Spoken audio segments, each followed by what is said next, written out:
Estamos de volta com mais um encontro do nosso curso de Postman e hoje no segundo encontro a gente vai falar sobre requests.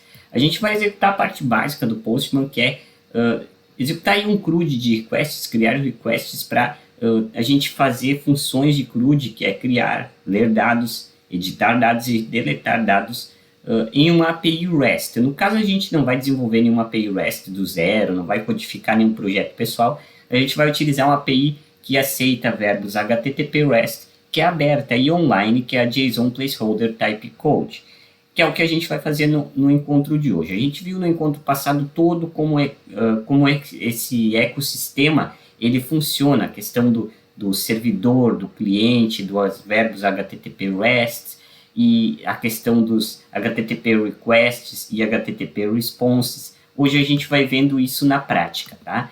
Primeiro eu vou entrar lá no Postman, criar uma conta no site do Postman e a gente pode logar aqui no Postman. Eu estou utilizando o Postman Desktop, você pode utilizar qualquer uma das variações do Postman. O Postman Desktop é o mais completo em funcionalidades de todos, tá? Mas essas que a gente vai executar ao longo do encontro de hoje, elas são básicas. Então vai funcionar em todos com interface gráfica e o sem interface gráfica a gente vai ver isso no futuro ao longo desse curso, tá bom? Primeiramente, a gente vai criar uma collection, tá? A gente vem aqui do lado, nesse painel esquerdo, que a gente consegue abrir e fechar com o contra o fechamento do colchete, tá? A gente consegue ocultar e mostrar ele. Collection, a gente vem aqui e cria uma nova collection em branca, tá? Collection branca, vamos colocar o nome de encontro 2. A gente consegue compartilhar tudo, tá? Collections, dentro dessa collection, que é uma pasta, basicamente, tá? Um conjunto de requests que a gente vai fazer ao longo do encontro de hoje. Você consegue compartilhar a collection, compartilhar as requests com outros usuários. Aqui tem o meu usuário interagindo, então a gente consegue fazer esses testes, essa utilização do Postman em conjunto em tempo real. Vou fechar aqui essa aba com Ctrl W, tá? Aqui nessa collection do encontro 2, vou adicionar uma request. Essa primeira request, vamos chamar de view post, tá? Pra gente, aliás, list posts, no plural. Que a gente vai fazer a listagem de posts no servidor da API REST JSON Placeholder Type Code. O que a gente vai fazer? A gente vai criar uma request. Como a gente não tem um front-end bonitinho com botões, tá? A gente usa o Postman, que é a nossa carroceria improvisada, que vai fazer conexão via HTTP, rede HTTP, com os verbos REST, por isso que é uma API de HTTP REST, ou seja, GET, POST, PUT, PAT, DELETE, tá? São os verbos HTTP REST, eles estão aqui, a gente consegue setar, a gente vai manter nesse caso o GET. A gente vai enviar nesse determinado endereço específico, que é o do JSON Type Code, eu coloquei ele aqui, numa informação aqui, eu vou copiar ele, tá? Você pode aí copiar na mão, e se você está me assistindo pelo YouTube, provavelmente esse link, o link no caso do meu site, tá? Ele vai estar na descrição, e aí você consegue acessar esse link e todo o conteúdo da questão da instalação do Postman e tudo mais lá no meu site, https JSON Placeholder Type Code.com, tá? A gente vai utilizar no endpoint /posts. Só isso, tá? A gente não vai completar nessa nossa requisição nada nos headers, nada no body, a gente vai fazer futuramente, tá?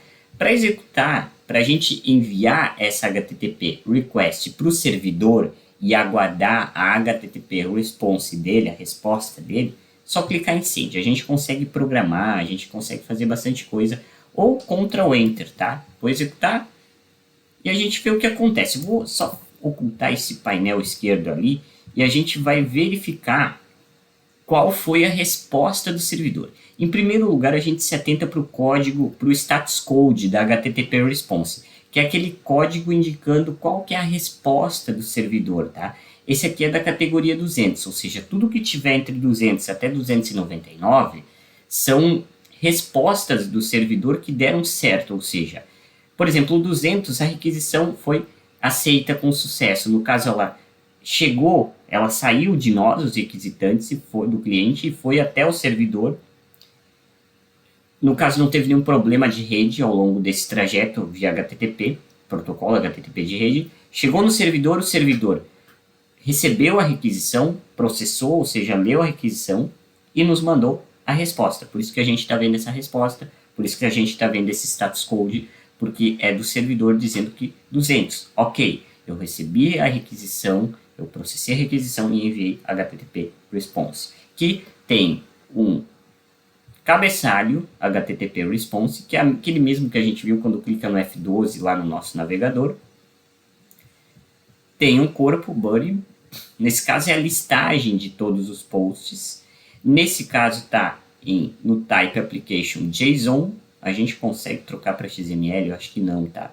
Ele vai nos responder em JSON, a não ser que a gente peça na requisição em XML. Eu não sei se aí vai depender se a API lá no servidor, se o servidor ele tem essa função de converter, enviar o código na linguagem que a gente quer, tá? Dificilmente, eu não acredito que não. Tem cookies, tem testes de resultados do tempo, tá? A questão do tráfego de rede, enfim. Essa é uma resposta, tá? HTTP response. A nossa HTTP request está aqui. A gente pode colocar tokens de autorização, cabeçalhos, corpo, a gente consegue colocar JSON, a gente já vai fazer em seguida. Script automatizados, algumas configurações, cookies, tá? É assim que a gente faz. Para salvar essa request, Ctrl S, tá? Ctrl W para fechar a aba dela. A gente tem aqui nessa collection do encontro 2 a primeira requisição feita do list post. List posts está no plural. Se a gente tivesse um framework front-end, um sistema front-end com botões bonitinhos, talvez ele faria isso, tá? Ele faria essa requisição através, por exemplo, de um serviço de Nginx, Apache. Ele enviaria essa requisição via HTTP com os verbos REST para o servidor. Faria isso através de interface gráfica. A gente clicaria num botão listar usuários e essa listagem seria mostrada. Por quê? Porque a gente enviou a requisição para listar usuários, o servidor verificou essa requisição, aceitou, retornou com HTTP response, REST, tá? E o nosso front-end, Angular, React, Vue.js, enfim, qual for a tecnologia, ele pega esse JSON ali, que é os dados brutos, por isso que é o RAW, e ele vai converter numa listagem bonitinha, uma listagem que, por exemplo, a gente conseguisse ver, inclusive até num smartwatch ou alguma coisa do tipo, tá? Mas a gente não tem a carroceria, a gente não tem o sistema front-end, apenas o back-end, que é o do JSON Placeholder Typecode, por isso que a gente consome esse back-end através da ferramenta Postman, é para isso que o Postman serve. A próxima request que a gente vai fazer, ela também é uma request do tipo GET, então a gente pode vir aqui com o botão direito, add request, e a gente vai chamar ela de retrieve, bom, vamos colocar assim, ó, view post, para visualizar um post específico. Essa requisição é com o verbo get, porém, ela tem o endpoint barra posts, que faz a listagem, barra 1, que a gente vai querer ver o post 1. Ctrl S para salvar, Ctrl Enter para executar. O servidor vai ter que nos retornar com a resposta de HTTP, status code 200, ou seja, deu certo, retornando os dados do post 1. Isso aqui, se a gente tivesse um sistema front-end, por exemplo, ele converteria esses dados brutos, que no caso estão em JSON, para uma listagem bonitinha, tá? Uma listagem, alguns cards, alguma coisa do tipo. Aí vai depender da criatividade de quem desenvolveu o sistema front-end, tá bom? Legal, Ctrl W para fechar. Agora a próxima request que a gente vai fazer vai ser uma solicitação de inserção de dados no servidor, tá? A gente vai guardar dados no servidor, ou seja, vai ser uma requisição do tipo post, do verbo HTTP REST post. Add request. Então aqui a gente vai colocar como nome add post no singular, método, aliás, o verbo HTTP REST é o post. A gente vai colocar a URL com a URL do JSON typecode.com barra URI, o endpoint barra posts no plural, Ctrl S para salvar, tá? Aqui a gente vai ter que dizer que dados a gente quer salvar, então a gente precisa ter cabeçalhos, header HTTP, Então aqui a gente pode colocar o content, que ele autocompleta. Clicamos content type, tab. Qual que é o valor? Eu vou ter que dizer que esses dados eles vão ser... Vamos fazer em JSON, tá? Então, application barra JSON. Enter. Ok. Agora aqui a gente vem no body, coloca dados do texto bruto, a gente tem form data, tá? Tem binários, GraphQL. Aqui a gente pode colocar XML, texto comum, vamos colocar JSON, tá? E aí a gente coloca os dados, tá? Desse post específico. Vamos fazer o seguinte, eu tenho os slides aqui, eu queria ver se eu consigo pegar eles pegar o texto deles, que eu não vou conseguir. Enfim, vamos colocar manualmente. Title, que é o título do post. Então vamos colocar post Ubisoft. Ok? A gente separa com vírgula, então. O corpo desse post, body, vai ser o seguinte, vai ser meu primeiro post no Postman. Tá? As palavras se confundem e tem o ID do usuário. Então, user ID tem que ser exatamente nesse formato as chaves. Os valores tanto faz, porque é um numérico. User ID 1. Vou copiar com Ctrl C, tá? Só para a gente não perder. Pronto, vou Ctrl S para salvar. Legal, agora a gente já pode dar um Ctrl Enter para executar essa requisição. E pronto, a nossa resposta do servidor foi a seguinte. 201, ou seja, é um status code da categoria 200, ou seja, a nossa requisição do cliente chegou no servidor, o servidor viu, processou a requisição e nos retornou com HTTP response, tá? A gente persistiu dados, então é 201, então não é simplesmente 200, ou seja, é 200 mais alguma coisa. Então ele aceitou a requisição, processou, mandou a resposta e também guardou dados lá naquela máquina no servidor. Então a gente tem aqui até o corpo, a gente tem os cabeçalhos da resposta, as header response, tá? E o body dessa resposta, o corpo dessa HTTP response, é um JSON com os dados do post que foi persistido lá no servidor, ou seja, que foi salvo lá no banco de dados dessa máquina servidor. O próximo post que a gente vai criar, aliás, a próxima request que a gente vai criar, são os verbos HTTP REST, PUT e PET. Qual que é a diferença? O PUT é quando a gente quer editar todos os dados de um determinado objeto no servidor. O PET é quando a gente quer alterar só alguns dados de um determinado objeto do servidor. Vamos começar com a requisição com o verbo HTTP REST PUT. Tá? Vou fechar aqui essa aba. A gente vai colocar update post para a gente atualizar todos os dados do post 1. Então, a gente coloca a URL com a URI /posts/1, que quer dizer que a gente vai atualizar o post 1.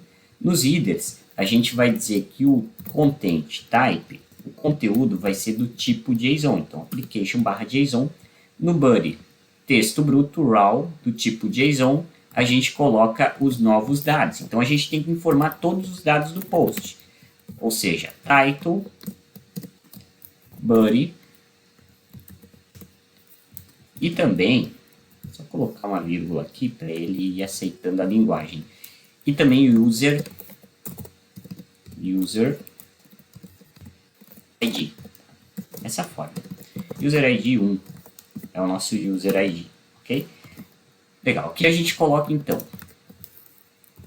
update post 1 update descrição do post 1. Pronto, tá? Vamos executar. E pronto, olha só que legal. O servidor já nos retornou com a resposta, o HTTP response. Nesse código é o status code 200, ou seja, deu tudo certo. Ele também persistiu dados, tá? A gente salvou isso lá no servidor. Então, ele nos retornou com o HTTP status code de resposta 200. Ok. A gente tem os cabeçalhos do HTTP response e no corpo os novos dados persistidos lá na máquina servidora. Ou seja, fizemos o put, a gente atualizou todos os dados daquele objeto, no caso daquele post que a gente criou. Ctrl S para salvar, Ctrl W para fechar a aba do post, da requisição do tipo put. Agora a requisição com o verbo HTTP REST PET, vamos criar aqui uma request. Qual que é a diferença do put e do PET? O put atualiza todos os dados de um determinado objeto na máquina.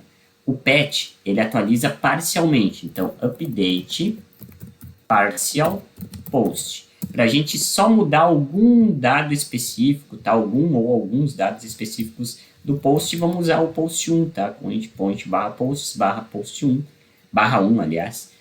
A gente tem que informar nos headers que o key content type, o conteúdo vai ser do tipo valor ali, application JSON. Que o que a gente vai enviar no body vai ser texto raw, texto bruto do tipo JSON. Se fosse XML, a gente ia ter que colocar lá no header, tipo application barra XML. E aí a gente ia ter que alterar para XML. Tá? A gente vai deixar no formato JSON. A gente vai só atualizar o título do post 1. Então, title, a gente pode colocar assim, ó, novo post 1 pet. Selecionamos tudo, Ctrl S para salvar, Ctrl Enter para executar. E a resposta do servidor também foi um status code de resposta 200, da categoria 200, ou seja, deu certo. Ok, no caso, tá? Tem a descrição, inclusive, do status code do ladinho. Em verde também a cor para nos remeter a sucesso. Que é o seguinte, o servidor ele nos enviou a HTTP resposta do tipo REST com os novos dados, tá? A gente atualizou simplesmente o título. A gente poderia ter atualizado quantos dados a gente quisesse. A gente só está querendo dizer que o put ele tem que atualizar todos os dados de um determinado objeto no servidor. Se a gente não quer atualizar todos os dados de um determinado objeto no servidor, a gente usa o PET, tá? Por fim, falta deletar um dado no servidor. Então, a gente vai criar uma request com o verbo HTTP REST delete. Request. Porque qual que é a diferença entre a web tradicional e a web REST? Tá? Os verbos tradicionais são get e post. Os verbos REST são put, pet e delete. Tá? Que é o que a gente vai fazer agora. Se não tem, se a gente tem um sistema que aceita essas requisições em verbos put, pet, delete, ele automaticamente é um sistema RESTful, ou seja, é um sistema que aceita, que trabalha com os verbos HTTP tradicionais, que são get e post, e também os verbos HTTP REST, que são os demais, put, pet, delete. Tá? Tem outros, tá? Mas são esses os principais. Delete post a gente tem aqui, ó, inclusive tem o read e o options, tá? A gente vai utilizar o delete, a gente vai dizer que a gente quer deletar o post 1. Então, a gente coloca o URL, tá, do nosso sistema, o endereço do nosso sistema back-end, que é a JSON placeholder type code, e a endpoint ali está demarcada, que é o barra posts barra 1, indicando que é o post com ID 1. Pronto, a gente é só salvar aqui a requisição e Ctrl Enter para executar. E olha que interessante, a gente recebeu a resposta do servidor foi do tipo 200, ok, deu certo. E no body da HTTP response, tá? A gente tem, nesse caso em JSON, os dados vazios. Por quê? Porque a gente não tem mais o post 1. Ele foi removido da máquina servidora. Por isso que ele não retorna nenhum dado. Ou seja, é correto, isso é correto. A gente não pode retornar nenhum dado a mais. A gente poderia, de novo, clicar lá na request view post para ver o post 1 e executar. Na teoria teria que dar um erro, tá? Na verdade não teria que dar um erro. O servidor ia ter que mandar um status code de que não encontrou esse objeto, tá? Só que nesse caso, como a gente está usando uma API REST Online, tem vários usuários criando o post 1 ao mesmo tempo que a gente está gravando esse vídeo. Então sempre vai existir um post 1. Mas na teoria, se fosse o nosso sistema específico, tá? A nossa API REST, o nosso sistema back-end específico, ele teria que dar uma resposta, um HTTP response, dizendo que esse objeto não foi encontrado, esses dados não foram encontrados, esses dados requisitados não foram encontrados porque a gente tinha acabado de apagá-los, tá bom? E todas essas informações você pode encontrar lá no meu site bsocial.github.io. Se você está me assistindo pelo YouTube, provavelmente o link do meu site estará lá na descrição do vídeo. E todo esse conteúdo você encontra lá no meu site detalhado e com os códigos. Um abraço e até o nosso próximo encontro.